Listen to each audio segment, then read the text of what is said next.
in the state of Montana. Today that number is at 90. In so many ways, our state and our nation is a heck of a lot different than it was 13 days ago. As I've said before, there are concepts that we are rapidly introducing during this pandemic that were certainly foreign to us just weeks ago. There's a lot about this particular disease that is presenting really enhanced challenges. The virus may live on surfaces for an unknown period of time and remain in the air for some time after someone coughs or sneezes, creating a range of opportunities for exposure. Exposure may also happen when a person touches a surface or object that has the live virus on it, then touches one's face. There are things that we do know that can make a difference. And pandemics aren't without precedent even here in Montana. Neither are the measures necessary to stop the spread of communicable disease and respond to the emergency. During the Spanish influenza outbreak of 1918, public health authorities closed schools and other public places all across our state. These measures can save lives across the United States even now. We know that for every person who stays at home and avoids large crowds, the better our chances to fight this virus and protect our frontline healthcare workers and our emergency responders. Staying home if you can. No gathering. Staying 6 feet apart from others when you can. Planning ahead to limit your contact with others. These steps will slow the spread of the virus. And ultimately, these steps will save lives. There is no doubt that COVID-19 is causing a lot of hardship for small and larger businesses, workers, and the unemployed, for the grandchildren unable to visit their grandparents in the nursing home and even cautious about visiting them in their own homes, for parents working from home while helping their kids continue to receive a quality education.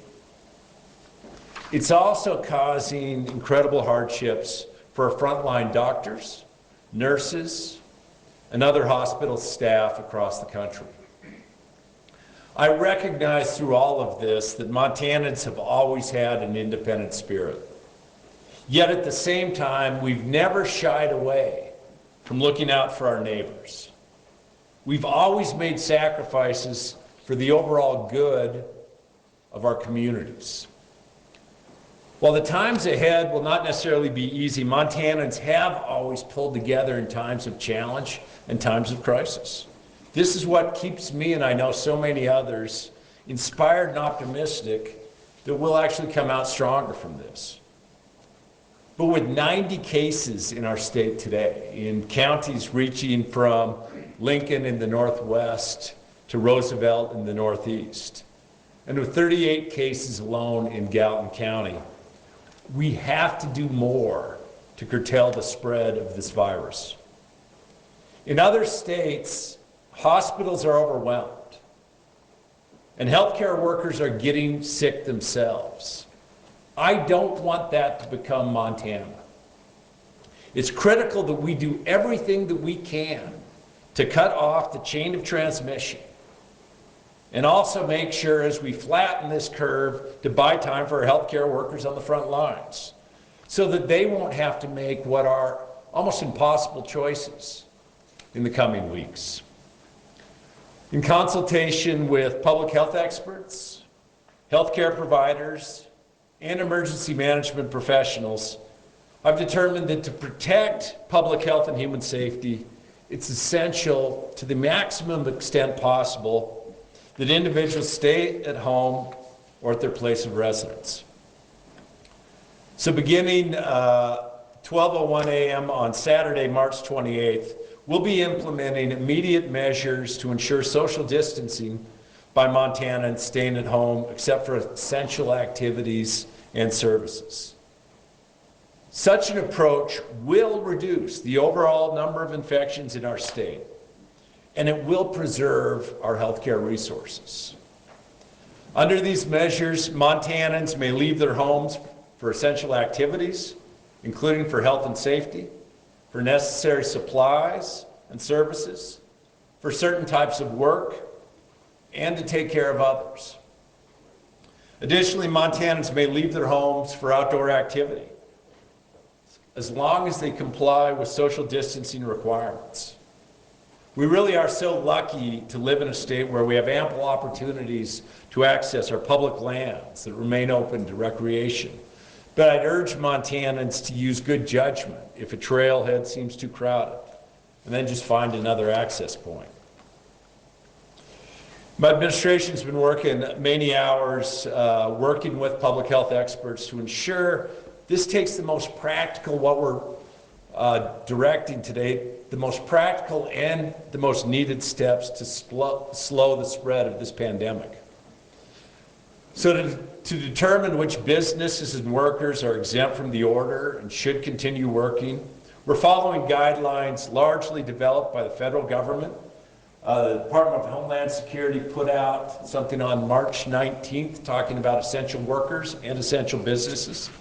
Then the directive, and I apologize for those on the call and here that we didn't get that out in advance, it spells out a bit more within the directive of listing a more comprehensive list of what is viewed as the essential business activities that'll stay open. If an employer has a question about where the industry falls, well, I think this is a pretty comprehensive list. First, do consult the directive and the federal guidelines. Still though, if an employer has questions, we've set up a 1-800 number that you can call, leave a message, certainly at any time of the day or night. We'll provide as prompt a response as possible. That number is 1-800-755-6672. 1-800-755-6672. But I'd encourage you first to actually look at the directive and look at the federal guidelines as well. I'm taking these measures today because we need to stay in front of this pandemic and slow the growth of infections so that our healthcare system is not overwhelmed. It's our frontline doctors and nurses and taking care of our friends and neighbors. And I'd rather be accused of overreacting than have a healthcare system overwhelmed and unable to help our most at-risk Montanans when they need it the most.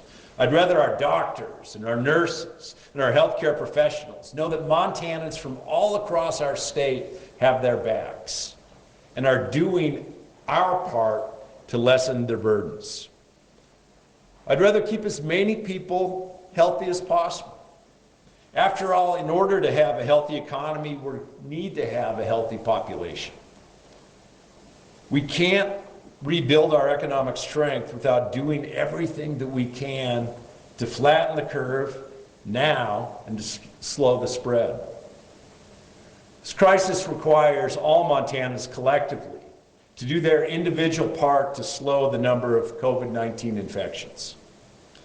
The individual actions that we take now will protect more of our friends, family, and neighbors from this dangerous infection. At the same time that Montanans stay at home, know that the state level will continue to do everything, and at the local level, to mitigate both the health and economic hardships.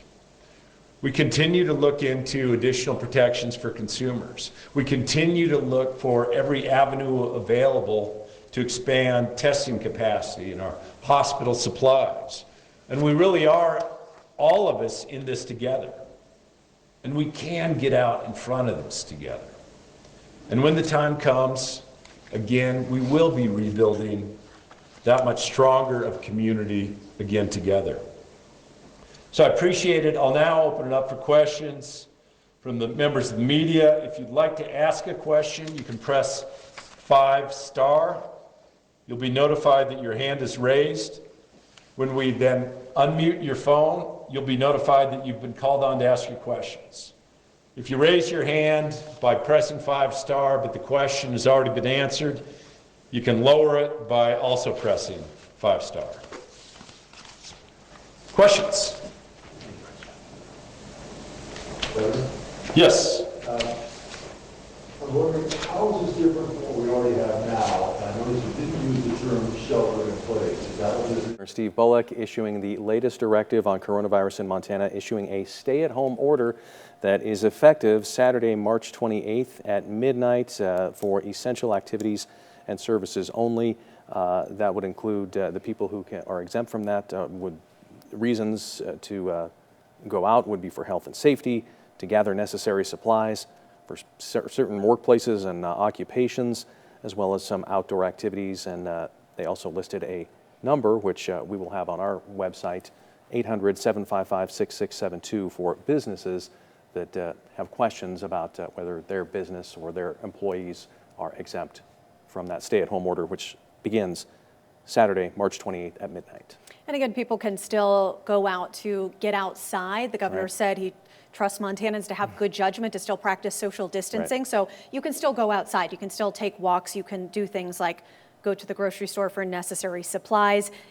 Also included, you can go out to take care of others. So we'll have more specifics for you about what this means. Again, it goes into effect Saturday morning. It did not give a time frame that we heard for how long this might be in effect for, but he points people to directives from federal guidelines as far as who's considered essential personnel to be out and about. So again, Governor, they're ordering stay at home now, effective early Saturday morning.